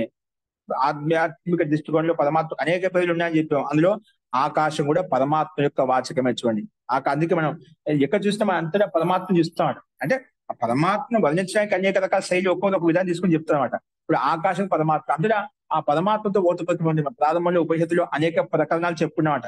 అక్కడ అంతా కూడా బ్రహ్మాండంలో పిండంలో సమస్తం అంతా కూడా ఆ పరమాత్మ యొక్క వాసం పరమాత్మ యొక్క గతి అనేది పనిచేస్తున్నమాట. ఆ రకంగా ఆ పరమాత్మ యొక్క ఔన్నత్యాన్ని ఉత్కృష్టత్వం చెప్పడం కొరకు మనకు ఆ రకంగా వ్యాఖ్యానం చేస్తున్నాం. అది ఒక్కొక్క శైలి అనమాట. అది విద్వాంసుల యొక్క ఋషుల యొక్క శైలి. సరే, మొత్తానికి ఆకాశ ఆకాశ తల్లింగాత్ ఆకాశ బ్రహ్మవాచకమే. ఎందుకు తల్లింగాత్ అంటే ఆ పరమాత్మ యొక్క లక్షణాలు ఉన్నాయి కాబట్టి. ఇప్పుడు మనం చెప్పుకున్నాం తద్ధర్మోపదేశాత్ తత్ అంటే ఆ పరమాత్మ యొక్క ధర్మాలు ఉపదేశించబడ్డాయి కాబట్టి వర్ణించబడ్డాయి కాబట్టి ప్రకరణంలో అది అంతఃశబ్దం బ్రహ్మవాచకం తీసుకుంది. అలాగే ఆకాశం కూడా బ్రహ్మవాచకమే. ఆకాశ శబ్దం కూడా ఆ పరమాత్మ యొక్క వాచకమే బ్రహ్మవాచకం అని చెప్పి తల్లింగా ఆ పరమాత్మ యొక్క లక్షణాలు ఆ పరమాత్మ గుణాలు ఏవైతే ఉన్నాయో అక్కడ వర్ణించబడ్డాయి. సందర్భాన్ని బట్టి ప్రకరణాన్ని బట్టి ఆ ప్రకరణంలో తల్లింగా ఆ లింగం అంటే ఆ లక్షణాలు చెప్పబడ్డాయి. అంటే ఆకాశంలో శబ్దం పరమాత్మ యొక్క సందర్భాన్ని బట్టి పరమాత్మ యొక్క వాచకమే తీసుకోవాలి. ఇది సామాన్యమైన భూతాకాశం తీసుకోకూడదు, ఇది పరమాత్మ యొక్క వాచకమే తీసుకోవాలి అని చెప్పి అక్కడ తల్లింగా ఆ లింగం అంటే లక్షణాలు చెప్పబడ్డాయి. దాన్ని బట్టి కూడా మనం ఇక్కడ ఏం తీసుకుంటాం, ఇది పరమాత్మ యొక్క వాచకమే, ఇది భూతాకాశం పంచభూతాల నుండి భూతాకాశం తీసుకోకూడదు అని చెప్పి ఇక్కడ ఈ సూత్రం మనకు ప్రస్తావిస్తుంది. చూడండి ఏంటంటే ఆకాశ ఆకాశ తల్లింగా చెప్తున్నాం కదా. ఆకాశ అని పదం ముందు ఓపెన్ చేసుకున్నాం. ఆధ్యాత్మ ప్రకరణే మనం ప్రకరణలు తీసుకోవాలి. ఇప్పుడు ప్రకృతి యొక్క ప్రకరణ జరగవచ్చు, జీవాత్మ ప్రకరణ జరగవచ్చు, ఆధ్యాత్మ అంటే పరమాత్మ యొక్క ప్రకరణ జరగవచ్చు. ఆ ప్రకరణం మనం తీసుకోవాలి. ఆధ్యాత్మ ప్రకరణే ప్రయుజ్యమాన ఆకాశో అపి బ్రహ్మాత్మ అవగంతవ్యో నతు భూతాకాశ. ఆధ్యాత్మిక ప్రకరణలో ప్రయోగించబడినటువంటి ఆకాశ శబ్దం ఏదైతే ఉందో ఆధ్యాత్మిక ప్రకరణ చెప్పుకున్నప్పుడు ఎక్కడైతే అంటే బ్రహ్మ యొక్క ప్రకరణ చెప్పుకునేటప్పుడు ఎక్కడైతే ఆకాశ శబ్దం వచ్చిందో అక్కడ ఆకాశోపి బ్రహ్మాత్మ అవగంతవ్య. అక్కడ బ్రహ్మాత్మ అని అర్థం తీసుకోవాలి. ఆకాశ శబ్దానికి ఆ ప్రకరణాన్ని బట్టి ఆకాశ శబ్దం ఎక్కడ వచ్చినా ఆధ్యాత్మిక ప్రకరణ అంటే బ్రహ్మ యొక్క ప్రకరణంలో అక్కడ ఆకాశో అపి బ్రహ్మాత్మ అంటే బ్రహ్మ యొక్క వాచకం అని చెప్పి అవగంతవ్య ఆ రకంగా అర్థం చేసుకోవాలి. నతు భూతాకాశ పంచభూతాల్లో ఉండే భూతాకాశము మనం తీసుకోకూడదు. నతు భూతాకాశం తీసుకోకూడదు. ఎక్కడ ఆధ్యాత్మిక ప్రకరణాలు ఎక్కడ మనకు ఆకాశ శబ్దం వచ్చినా అక్కడ బ్రహ్మవాచకమే తీసుకోవాలి. ఆకాశం అంటే అక్కడ బ్రహ్మ తీసుకోవాలి. అంతేకాని ఇక్కడ ఆకాశం అంటే పంచభూతాలు ఉండే ఆకాశం తీసుకోవాలి. జడ వస్తువు, జడ పదార్థం అనమాట. సూర్యుడు జడ దేవత అయినప్పుడు అలాగా ఆకాశం జడ దేవత అన్నమాట. ఇవన్నీ పరమాత్మ ద్వారా నిర్మించబడ్డాయి. ప్రకృతి రూప మూలతత్వం ద్వారా నిర్మించబడ్డాయి, వ్యక్తం చేయబడ్డాయి అన్నమాట. ఇవి నష్టం అవుతాయి, విలీనం అయిపోతాయి. కాబట్టి ఈ శాశ్వతం కాదు. సో కథం అది అడుగుతున్నావు. ఇది కథను చెప్పుకున్నాం, బాగా నిర్వచనం చెప్పుకున్నాం. ఇక్కడ కుతః ఏ రకంగా ఆకాశ శబ్దం ఆధ్యాత్మిక ప్రకరణలో వచ్చింది, మనం అది బ్రహ్మవాచకం ఎలా తెలుసుకుంటాం. కుతః ఏ రకంగా, ఏ విధంగా, తల్లింగాత్. రెండో పదం ఏంటి? తల్లింగాత్ అంటే ఆ బ్రహ్మ యొక్క లక్షణాలు అక్కడ ఇవ్వబడ్డాయి కాబట్టి, తల్లింగాలు వాటి యొక్క లింగాలు, వాటి యొక్క లక్షణాలు అక్కడ చెప్పబడ్డాయి కాబట్టి, అంటే ఆకాశ శబ్దంలో ఆ బ్రహ్మ యొక్క వర్ణాలు చెప్పబడ్డాయన్నమాట. బ్రహ్మ గురించే చెప్పబడిందన్నమాట. ఆకాశ శబ్ద నిమిత్తం చేసుకుని ఆ బ్రహ్మ యొక్క గుణాలే, బ్రహ్మ యొక్క లక్షణాలు అక్కడ చెప్పబడ్డాయి కాబట్టి మనం ఆకాశ శబ్దం బ్రహ్మవాచకం తీసుకోవాలి. ఏంటి ఆ బ్రహ్మవాచకం అంటే? తల్లింగాత్ అంటే బ్రహ్మలింగాత్ అంటే బ్రహ్మ యొక్క లింగాలు ఉన్నాయి కాబట్టి ఆకాశ శబ్దాన్ని ఆధారం చేసుకుని అక్కడ బ్రహ్మ యొక్క లింగాలు లక్షణాలు చెప్పబడ్డాయి అన్నమాట. అందుకే దాన్ని ఎలా ఓపెన్ చేసి అంటే బ్రహ్మలింగాత్. తల్లింగాత్ అంటే ఏమిటి? బ్రహ్మలింగాత్, ఆ బ్రహ్మ యొక్క లింగాలు లక్షణాలు ఉన్నాయి కాబట్టి దాన్ని ఇంకా ఓపెన్ చేసి చెప్పాడు. బ్రహ్మని గట్యమానాని, బ్రహ్మని గట్యమానాని లింగాని అంటే లక్షణాన్ని తత్ర విద్యంతే తస్మాత్ అంటే బ్రహ్మలో ఘటితమైనటువంటి, బ్రహ్మలో నిహితమైనటువంటి లింగాని అంటే దాన్ని ఓపెన్ చేసే లక్షణాన్ని, ఆ బ్రహ్మ యొక్క లక్షణాలు తత్ర విద్యంతే అక్కడ విద్యమానంగా ఉన్నాయి. తస్మాత్ ఆ కారణం చేత కూడా ఇక్కడ ఆకాశము శబ్దము బ్రహ్మవాచకమే, జీవాత్మ యొక్క వాచకం కాదు. సారీ, భూతాకాశం యొక్క, అది పంచభూతంలో భూతాకాశం కాదు అని చెప్పి ఇక్కడ మనకు స్పష్టంగా వాటి యొక్క లక్షణాలు ఉన్నాయట. అంటే బ్రహ్మలో చెప్పేటువంటి లక్షణాలు ఏవైతే ఉన్నాయో, చైతన్యాత్మ పరమాత్మ చెప్పేటువంటి లక్షణాలు ఏవైతే ఉన్నాయో అవన్నీ అక్కడ యుక్తి సంగత అందులో యుక్తం అవుతున్నాయి. అంటే అక్కడ ఘటితం అవుతున్నాయి అన్నమాట. ఘటితం అంటే ఇక్కడ మనం దాంట్లో ఆపాదిస్తున్నామట పరమాత్మలో. అందుకే బ్రహ్మనే గట్యమైన, బ్రహ్మలో నియుక్తమైనటువంటి లింగాలు లక్షణాలు ఏవైతే ఉన్నాయో తట్ల విద్యంతే అక్కడ విద్యమానంగా ఉన్నాయి. పరమాత్మ యొక్క లక్షణాలు ఏవైతే ఉన్నాయో అక్కడ ఆకాశ శబ్దంలో విద్యమానంగా మనకు ప్రత్యక్షం కనిపిస్తున్నాయి. తస్మాత్ ఆ కారణం చేత కూడా ఆకాశ శబ్దం బ్రహ్మవాచకమే, ఇది భూతాకాశం కాదు అని చెప్పి ఈ రకంగా సమాజం చెప్పారు. సరే, మనం వచనం చెప్పుకున్న ప్రమాణం కావాలి కదా. ఎక్కడ చెప్పబడింది? ఆధ్యాత్మిక ప్రకరణలో. తద్యథ అది ఎలాగంటే చూడండి, దానికి ఉదాహరణ తైత్తిరీయోప. అందుకే మనకు ఎందుక వేదాంతం అంతా కూడా ఆ ఉపనిషత్తు యొక్క నిర్వచనం అంటే ఉపనిషత్తు ఉండే తత్వాన్ని మనం ఇంకా అభివ్యక్తం చేసుకుంటున్నాం అంట. మహర్షి వేదవ్యాసుని ఆ సాధారణ వేదం యొక్క సిద్ధాంతాన్ని ఇక్కడ మనం ఆ ఉపనిషత్తు యొక్క వచనాలతోటి మనము వ్యక్తం చేసుకుంటాం. అందుకే ఉపనిషత్తు ముందు చదువుకున్నట్లయితే మనకు ఇది త్వరగా ప్రకరణం మనకు బాగా అర్థమవుతుంది. అందుకే మనం ముందుగా ఉపనిషత్తు చెప్పుకొని ఈ ప్రకరణాన్ని చూస్తున్నాం. అస్తు తద్యథ को हि एव अन्यात् कः प्राण्यात्, को हि एव अन्यात् कः प्राण्यात्. ఇక్కడ ఈ శబ్దం వచ్చినాట, ఈ ప్రయోగం చేయబడినాడు. కో హి ఏవ అన్యాత్, కో హి ప్రాణ్యాత్ అంటే ఎవరు ద్వారా జీవించగలుగుతున్నారు, ఎవరి ద్వారా ప్రాణం తీసుకోబడుతున్నారు అన్నమాట. కోహి అటు ఎవరు, అక్కడ ఎవరు ఆ జీవించగలుగుతున్నారు. కోహి ప్రాణ్యాత్ ఎవరు శ్వాస ప్రశ్వాస తీసుకోగలుగుతున్నారు, అది ఎక్కడి నుంచి తీసుకోబడుతున్నారు, అదే ఈ పదం వచ్చిందన్నమాట. కోహి ఏవ అన్యాత్ కహ ప్రాణ్యాత్. ఇక్కడ రెండు శబ్దాలు, ఎవరి ద్వారా జీవించగలుగుతున్నారు, ఎవరి ద్వారా ప్రాణ శ్వాస తీసుకోగలుగుతున్నారు అంటే యద్ ఏష ఆకాశ ఆనందో నాస్యాత్, యద్ ఏష ఆకాశో ఆనందో నాస్యాత్. ఎక్కడి నుంచి అయితే మనం శ్వాస ప్రశ్వాస తీసుకోగలుగుతున్నామో, ఎక్కడైతే మనం జీవించగలుగుతున్నామో అది ఆ పరమాత్మ యొక్క వాసం లేకపోతే ఈ ఆకాశం అంటే ఇక్కడ భూతాకాశం కానీ చెప్పారు. పరమాత్మ యొక్క వాచకం చెప్పినదా అంటే వ్యాపించి ఉన్నాడు కాబట్టి. అందుకే యది ఏష ఆకాశ ఆనందో నాశలు. ఒకవేళ ఆ ఆకాశంలో ఆనందభూతమైనటువంటిది కాకపోతేనా మనం అలా జీవించగలుగుతామా? ఈ ఆకాశంలో రిక్తంగా ఉండే ఖాళీ స్థలంలో మనం జీవించగలుగుతామా? జీవించలేము. మనకు ప్రాణ శ్వాస తీసుకోగలుగుతామా? ఉండలేము అన్నమాట. ఎవరు అక్కడ అంటే ఆ పరమాత్మ యొక్క వాసం ఉంది కాబట్టి మనం జీవించగలుగుతున్నాం, మనం శ్వాస ప్రశ్వాస తీసుకోగలుగుతున్నాము. అందుకే ఏది ఏష ఆకాశ ఆనందో నాస్య అని తైత్తిరీయ ఉపనిషత్తు యొక్క ప్రకరించి మంత్రం చెప్పబడింది అన్నమాట. అందుకే ఇక్కడ అత్ర ఆకాశో బ్రహ్మాత్మ, అందుకే ఇక్కడ ఆకాశ శబ్దం బ్రహ్మాత్మ. యతో హి ఎందుకంటే అత్ర లింగం అంటే లక్షణం, బ్రహ్మ విషయకం విద్యతే. ఇక్కడ లక్షణం అంటే బ్రహ్మ విషయకం విద్యతే, బ్రహ్మ యొక్క విషయం ఇక్కడ విద్యమానంగా ఉందన్నమాట. ఎందుకంటే ఆనంద బ్రహ్మ యొక్క విషయం ఏంటి విద్యమానంగా ఏముందంటే ఆనంద శబ్దం అన్నమాట. ఇది ఎందుకంటే ఆనంద ఎందుకన్నాం, ఇది ఆనంద ప్రద, అందుకే ఆనందాన్ని ఇచ్చేటువంటి వాడు. మన సమస్త పనులు సుఖంగా సంతోషంగా జీవించగలరు, సుఖంగా ఆ శ్వాస ప్రశ్వాస తీసుకోగలుగుతుంది, ఆనందానుభూతిని పొందుతున్నాయన్నమాట. అందుకే ఇది ఆనందప్రద, ఆనందాన్ని ప్రదానం చేసేటువంటి వాడు, ఆనందప్రదుడు ఆ పరమాత్మ అని చెప్పి మనకి ఇక్కడ అక్కడ బ్రహ్మ విషయకం అక్కడ విద్యమానంగా ఉంది. ఆ విషయం ఆనంద శబ్దం ప్రతిపాదించబడింది. అందుకే ఆ విషయంలో ఉక్తం హి ఏతది విషయం చెప్పారు. ఉక్తం హి ఏత ఏం చెప్పుకున్నాం? ఏష హి ఏవ ఆనందాయతి. ఇక్కడ ఆనందాయతి, అక్కడ ముందు కూడా వచ్చింది ఆనందయతి అని చెప్పుకున్నాం. ఇక్కడ ఆనందాయతి గత్యంతర దాతి ఇవ్వబడినాడు అంతిమంలో. ఏష హి ఏవ ఆనందాయతి, అందుకే ఆ పరమాత్మ అందరికి ఆనందాన్ని ఇస్తున్నాడు. కాబట్టి ఆనందం ఎక్కడ తీసుకున్నాం? ఈ ఆకాశంలో మనం తీసుకుంటున్నాం. ఈ అవకాశంలో మనం ఆ జీవించగలుగుతున్నాం. అనేక రకాలుగా ఆనందానుభూతి పొందుతున్నాయి, అనేక రకాలుగా భోగాలు అనుభవిస్తుంది అన్నమాట. కాబట్టి ఇక్కడ ఆ పరమాత్మ యొక్క వాసం అంతటా వ్యాపించి ఉంది. అటువంటి ఇక్కడ ఆకాశంలో పరమాత్మ యొక్క వాచకం తీసుకోవాలి. అందుకే బ్రహ్మ వాచకం కాదు. ఎందుకంటే ఆ లక్షణాలు ఇక్కడ బ్రహ్మకు సంబంధించిన విషయం ఇక్కడ ప్రతిపాదించబడుతుంది కాబట్టి.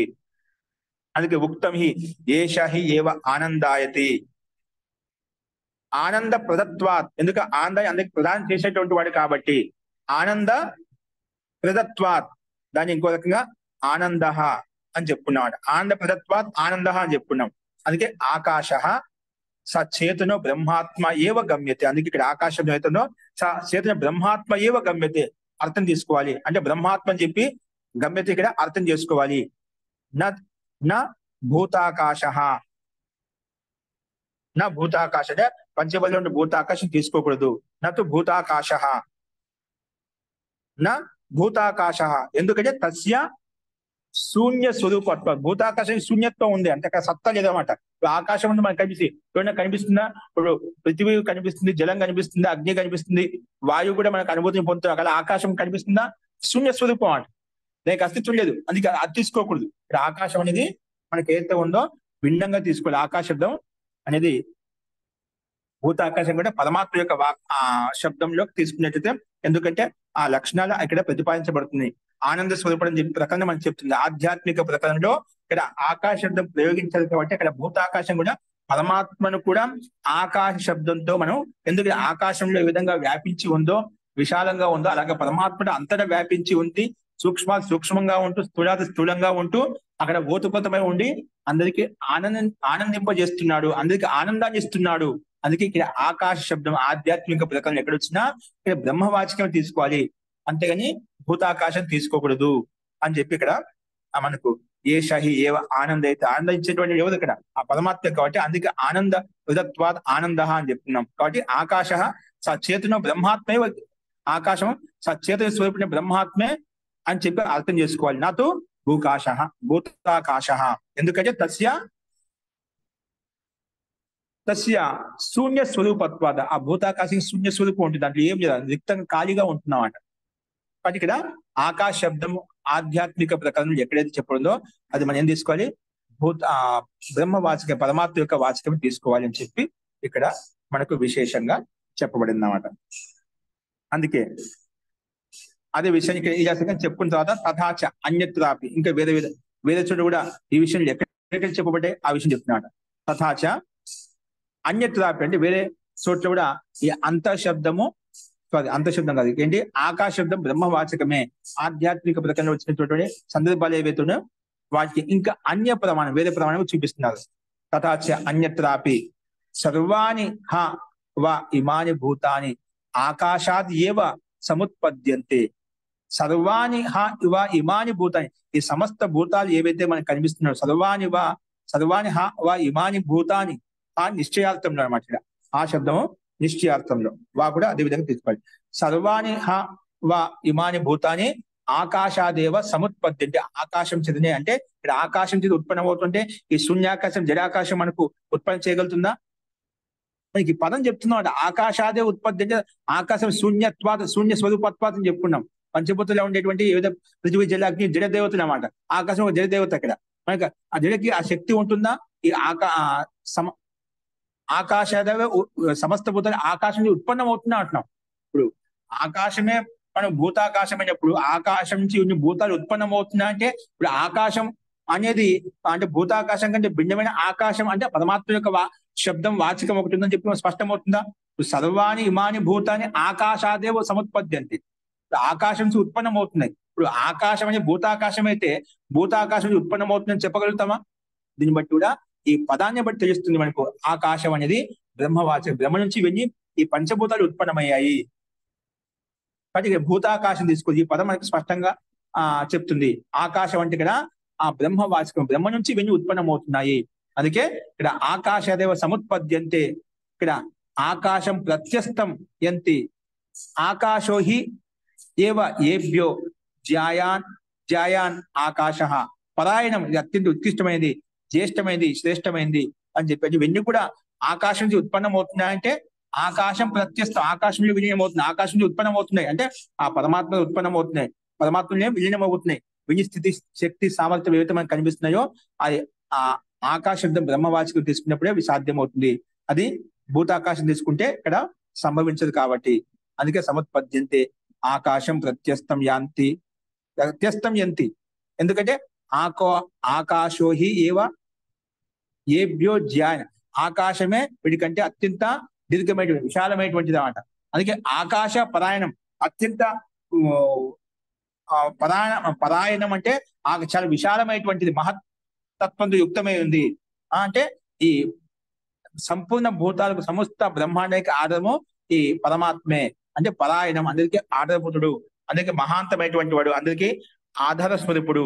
జియాయ అంటే జ్యేష్టమైన వాడు, అత్యంత దీర్ఘమైనటువంటి వాడు, విశాలమైనటువంటి వాడు ఆ పరమాత్మని తీసుకోవాలి. మరి ఇక్కడ ఆకాశ శబ్దం చేత ఆకాశం నుంచి ఎన్ని భూతాలు ఉత్పన్నం అవుతున్నాయంటే అది స్థూలంగా మనకు ఆ పరమాత్మ తత్వాన్ని ప్రత్యక్షంగా కంటికి గోచరమైనటువంటి తత్వాన్ని చెప్పడం కొరకు ఇది ఒక ప్రక్రియ అనమాట. కాబట్టి దీన్ని బట్టి కూడా మనకు ఈ ఆకాశ శబ్దము బ్రహ్మవాచకమే, పరమాత్మ యొక్క వాచకమే, ఇది భూతాకాశము కాదు అని చెప్పి మనకు ఇక్కడ స్పష్టంగా చెప్పబడింది అన్నమాట. అలాగే ఇక్కడ ఇంకా అదే కాకుండా ఇక్కడ మనకు సర్వానివ ఇమాని భూతాన్ని ఆకాశాదేవ సముత్పద్యంతి చెప్పిన కదా, సమస్త ఆకాశం ఉత్పన్నం అవుతున్నాయి. ఆకాశం ఉత్పన్నం అవుతుంది అంటే బ్రహ్మవాచకం ద్వారా సాధ్యమవుతుంది. అది ఇక్కడ ఆకాశం బ్రహ్మవాచకం అని చెప్పి స్పష్టమైన. ఎందుకంటే ఆయన పరాయణుడు, అందుకంటే శ్రేష్టమైనటువంటి వాడు, అందుకంటే ఆర్ధభూతుడు అని చెప్పుకున్నాం. జ్యాయన్ అందుకంటే విశాలమైనటువంటి వాడు అని చెప్పుకున్నాం. అలాగే ఇంకొక ప్రమాణం కూడా భిన్న భిన్నంగా ప్రస్తావ. స ఏష పరోవరీయాన్ ఉద్గీత, స ఏషో అనంత పరోవరే అస్య భవతి, పరోవరీయసో ఆ లోకాన్ జయతి య ఏతద్ ఏవం విద్వాన్ పరోవరీయాంశం ఉద్గీతం ఉపాస్తే. ఇక్కడ మనకు స్పష్టంగా మనకు ప్రస్తావించబడింది అన్నమాట ఈ మంత్రంలో కూడా. అంటే ఉద్గీత రూపంలో చెప్పుకున్నాం, ఆకాశం దగ్గర ఉద్గీత రూపంలో చెప్పుకున్నాడు. ఎవరికి ఈ రకంగా ఆ పరోవరీయమైనటువంటి అందరికీ పరే అయినటువంటి అందరికీ ఉత్కృష్టమైనటువంటి ఉద్గీత రూపంలో ఉండేటువంటి ఆ పరమాత్మ ఎవరైతే ఉపాసిస్తారో అతడు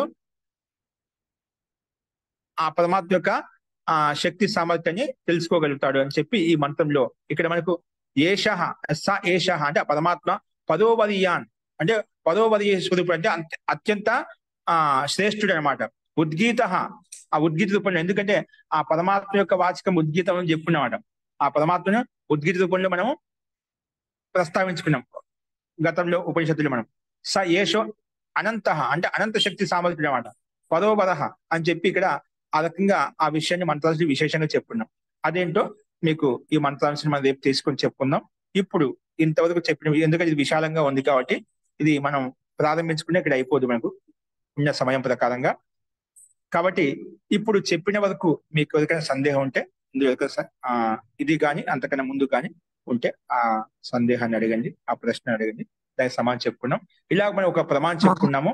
మొత్తానికి ఆకాశ శబ్దం బ్రహ్మవాచకమే, భూతాకాశం తీసుకోకూడదు అని చెప్పి ఒక సర్వాని ఇమాని భూతాన్ని ఆకాశాదే సముత్పత్తి అంటే అక్కడ ఆకాశం స్పష్టంగా బ్రహ్మవాచకంలో ఆ శక్తి ఉంటుంది, ఆ జడాకాశానికి ఆ శక్తి లేదు కాబట్టి మనకి ఒక ప్రమాణం స్పష్టమైంది.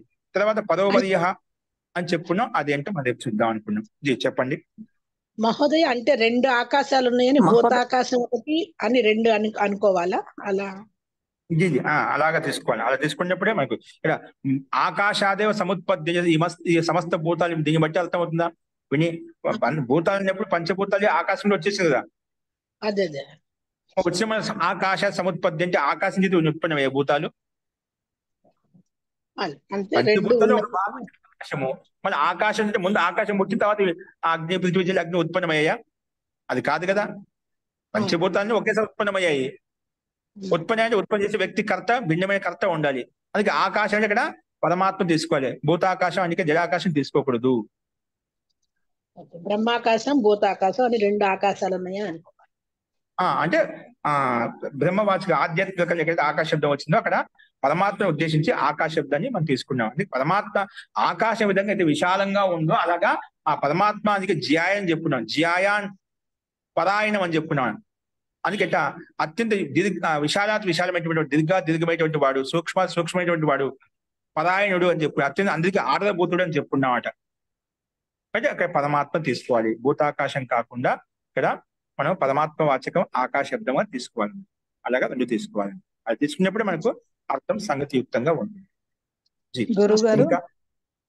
గురువు గారు ఆదిత్యుడి ఉదాహరణ చెప్పినప్పుడు ఆదిత్యుడిలో ఉన్నటువంటి ఆత్మ అని తీసుకోకుండా పరమాత్మని తీసుకోవాలి అని చెప్పేసి అన్నారు కదా.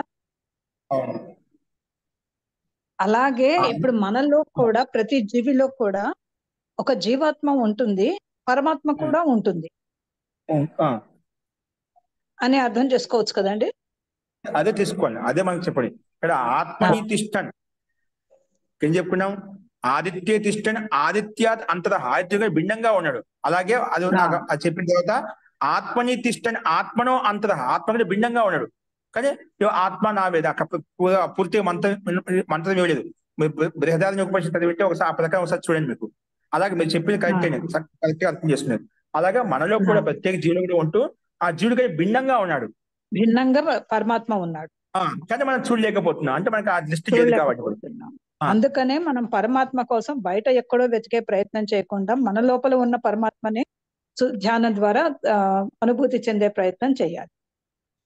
అవునండి. ఎక్కడ మనలో ఉన్నాడు. అంతటా సర్వాంతర్యామి అని చెప్పుకుంటాం, సర్వ వ్యాపకుడు అని చెప్పుకుంటాం, అనేక గుణాలు చెప్పుకుంటాం. కానీ మనకు అలాంటి భావన ఉత్పత్తి చేయలేకపోతున్నాం. అట్లా సర్వవ్యాపకుడు అయినటువంటి ఆ పరమాత్మ మనలో కూడా మన జీవాత్మ కంటే భిన్నంగా ఉన్నాడు అని మనం అర్థం చేసుకోవాలి. సో పరమాత్మ అనేది ఎక్కడో బయట ఎక్కడో లేడు, మన లోపల కూడా ఉన్నాడు. అంత సమస్త బ్రహ్మాండం వ్యాపించాడు, పిండంలో కూడా ఉన్నాడు, జీవాత్మలో కూడా ఉన్నాడు, సమస్త జీవుల్లో, సమస్త ప్రాణుల్లో ఉన్నాడు, సమస్త.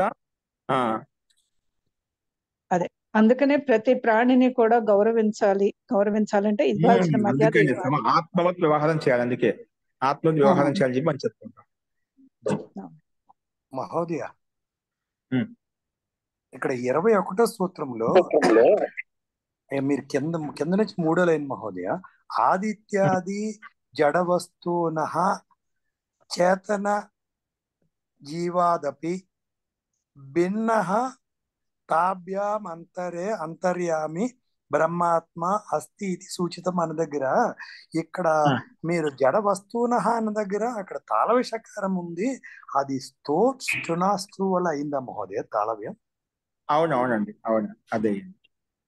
ధన్యవాదాలు.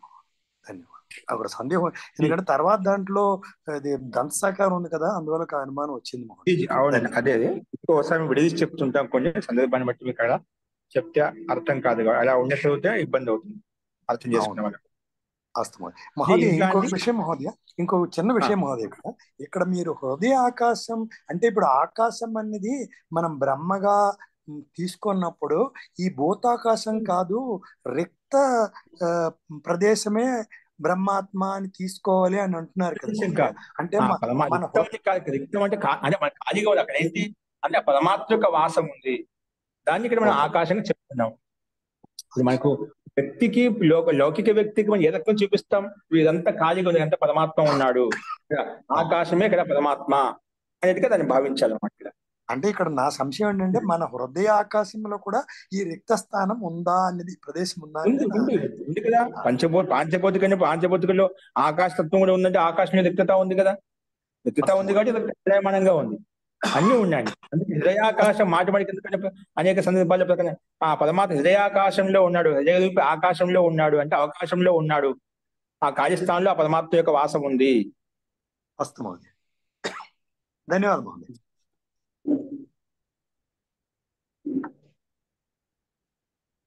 ఓకే, ఈ రకంగా సందేహాలున్నా एतद् विषयम् अवगतं भवति महोदय, परन्तु तत्र निश्चयं कृत्वा पृच्छामि, अन्यथा कोऽपि विषयः नास्ति।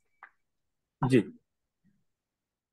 అస్తు. ఈ రకంగా మనము ఆకాశ శబ్దం కూడా పరమాత్మ యొక్క వాచకం అని తీసుకున్నాము. అలాగే అంతః శబ్దం కూడా పరమాత్మ యొక్క వాచకం అని చెప్పి 3 శబ్దాలు పరమాత్మ యొక్క అనేక నామాల్లో ఆధ్యాత్మిక దృష్టికోణంలో ఒక 3 శబ్దాలు వచ్చాయి. అలాగే ఇంకా చాలా శబ్దాలు వస్తాయి. ఇంకా మనం ప్రామాణికంగా కొన్ని స్పష్టీకరణ చేశాడు, అదేంటో మనం రేపు చెప్పుకుందాం. అలాగే ప్రాణ శబ్దం కూడా పరమాత్మ యొక్క వాచకమే. జ్యోతి శబ్దం వచ్చినది పరమాత్మ యొక్క వాచకమే. ఇవన్నీ ఎక్కడెక్కడ ఏ సందర్భాల్లో ఉపయోగించబడ్డాయి ఆ యొక్క అనేక నామాలు మనకు ఇంకా ప్రస్తావించబడతాయి. ఇంకా ప్రామాణికంగా దృష్టాంతాలతో ఉంటాయి. అవి ఏంటో మనం రేపు చెప్పుకుందామండి. అస్తు. శాంతి పాలన.